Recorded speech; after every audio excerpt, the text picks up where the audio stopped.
All right, so today we're going to be diving into something pretty wild. Oh, yeah. Google is going nuclear.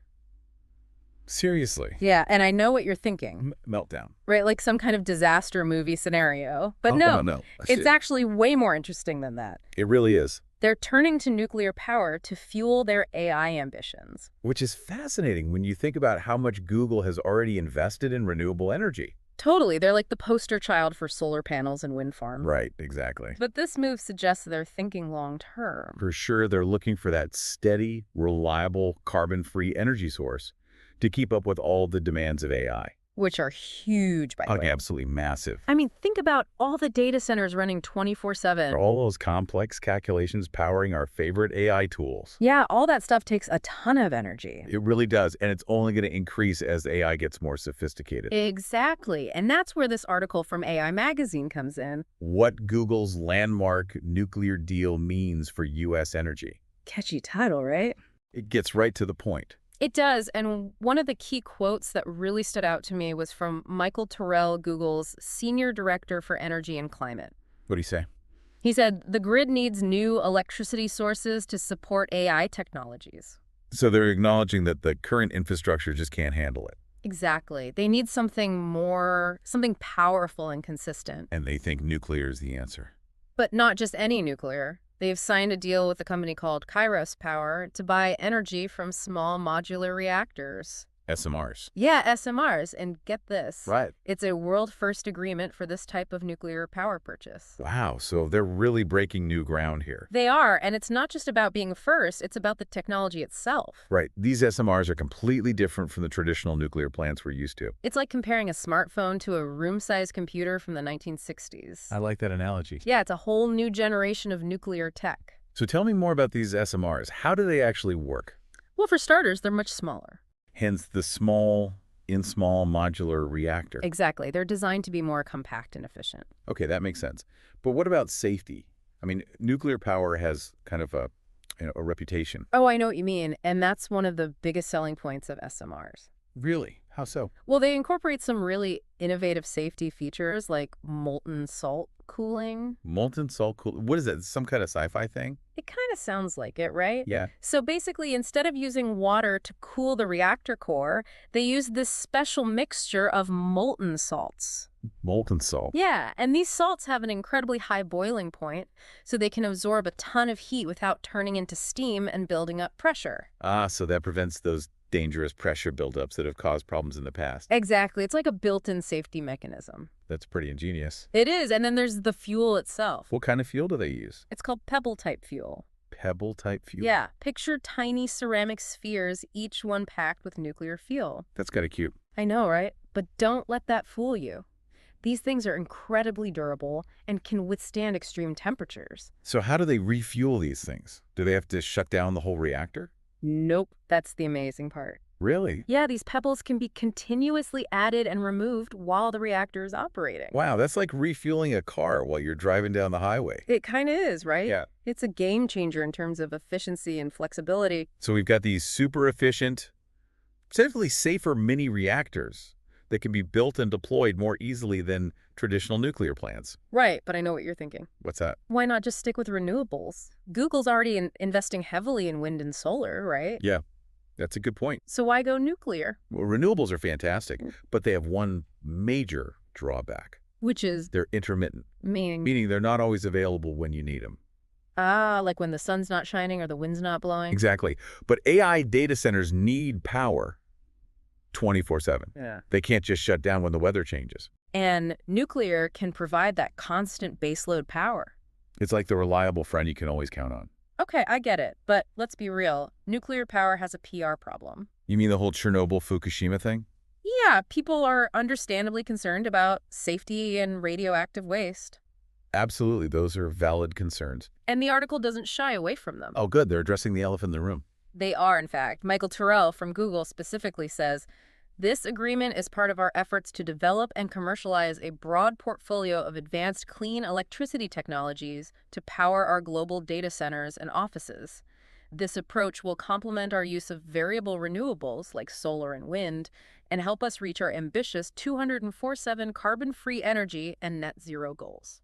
So it's not about replacing renewables entirely. No, it's about finding the right mix. A balanced approach. Exactly. So they're trying to address the potential downsides and reassure people that they're taking safety seriously.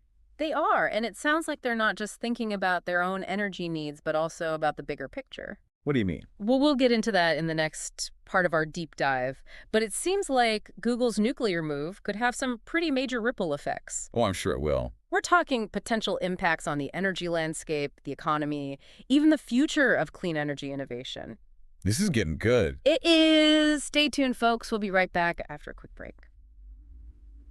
Welcome back. And, as we're talking about Google and nuclear power, it's kind of hard to ignore the whole, historical baggage that comes with it, right? Oh, yeah, for sure. I mean, nuclear power has always been this, double-edged sword. Exactly. On the one hand, it's this incredibly powerful energy source, zero greenhouse gases. Right. But then you've got Chernobyl, Fukushima. The whole radioactive waste issue. It's a lot to think about. It is, and that's what makes Google's move so fascinating to me. How so? Well, they're a company that's all about innovation in the future. Right. They're not exactly known for being, old-fashioned. Exactly. So for them to embrace nuclear power, it's like they're saying, hey, we get the risks, but we also see the potential, especially with AI needing so much energy. And they're betting that these new SMRs, these small modular reactors, can address those concerns. Yeah, that's a big part of it. They're putting their faith in this next-gen technology. Which is a gamble for sure, but it could pay off big time if it works. No doubt. And maybe not just for Google, but for the whole clean energy sector. It could be a game changer. So let's talk about the tech itself for a minute. Okay, let's get into the nuts and bolts. We touched on how SMRs are different from traditional nuclear plants, but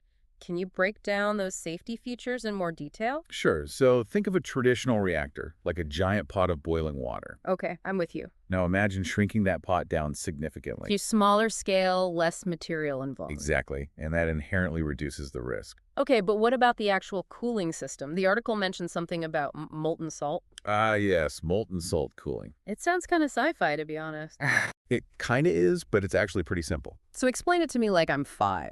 Okay, so instead of using water to cool the reactor core, like those big old plants, SMRs use a mixture of molten salts. Molten salts. Yeah, and these salts have a super high boiling point, way higher than water. So they can absorb a lot of heat without turning into steam? Exactly. And remember, steam is what causes pressure to build up in those older reactors. Which can lead to all sorts of problems. Right, but with molten salt cooling, you don't have that risk. It's like a built-in pressure release valve, but using superheated liquid salt. Precisely. It's a passive safety feature. No complex systems or human intervention needed. Okay. That's pretty amazing. And what about the fuel itself? The article mentions something about pebble-type fuel. Yeah, that's another cool innovation. So tell me about these nuclear pebbles. Well, they're basically these tiny ceramic spheres, each one packed with nuclear fuel. Like little energy capsules. Kinda? And they're incredibly tough. They can handle extreme temperatures. But how do they refuel those things? Do they have to shut down the whole reactor? Nope, that's the best part. Really? Yeah, with pebble-type fuel, you can continuously add and remove those pebbles while the reactor's running. So it's like a car you can refuel while driving down the highway. Exactly. It's super efficient and flexible. Oh, no downtime needed. Exactly. Which is perfect for something like a data center that needs constant power. Makes sense. Hmm. Okay, so we've got safety and tech covered, but what about the elephant in the room? You mean the waste? Yeah, what happens to the radioactive byproducts from these SMRs? Is it just the same old problem? It's a crucial question, and one that the entire nuclear industry is working on. So what's the solution? Well, it's a multi-pronged approach. For starters, SMRs produce less waste overall than traditional reactors. That's a good start. Right. But they still generate radioactive material that needs to be dealt with. So what are they doing about it?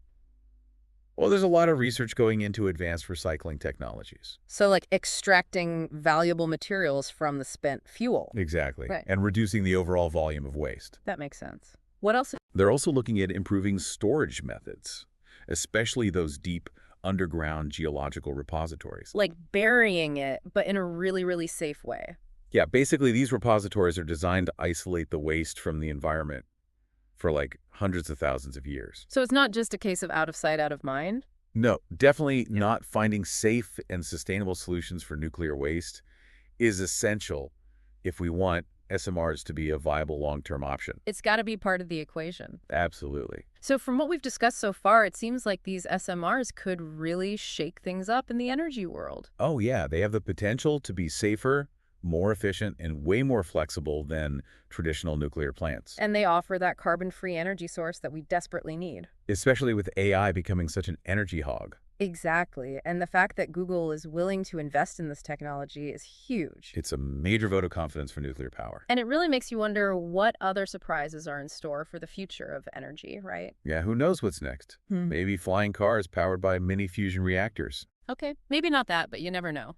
That's a great question, and one we can dive into in the next part of our deep dive. All right, so we've covered a ton of ground in this deep dive into Google going nuclear. Yeah, we really got into the weeds there. We did, but I think it was important to really understand, all of the angles. Oh, definitely. Yeah. I mean, this whole thing, it really highlights how everything's connected. Totally, like technology, Yeah. energy sustainability, the economy. It's all intertwined. And it shows that there's no easy answer when it comes to powering our future, especially with AI growing so fast. For sure, it's going to take a whole bunch of different approaches. And a willingness to try new things, even if they're a bit controversial. Yeah, like Google going nuclear, who would have thought? Right. It's a bold move. But it's also a reminder that we need to be cautious.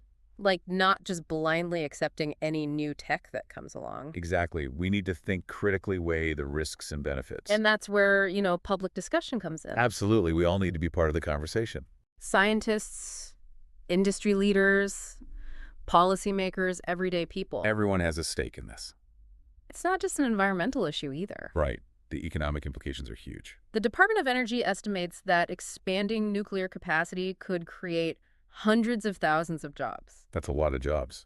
It is, and not just in nuclear engineering. Right. Think about all the supporting industries, manufacturing, construction, transportation, research, and development. It could be a real boost to the economy. For sure. And Google's approach of buying energy from multiple SMRs could really help accelerate the whole industry. How so? Well, by creating demand and helping bring down costs. Ah, so they're kind of like jumpstarting the market. Exactly. They could pave the way for wider adoption of this technology. Sure. So as we wrap up this deep dive, I'm feeling, cautiously optimistic. Yeah, I get that. On the one hand, it's exciting to see these innovative solutions being explored. Right. We're tackling the energy challenge head on. But on the other hand, it's nuclear power, so there's always that element of risk.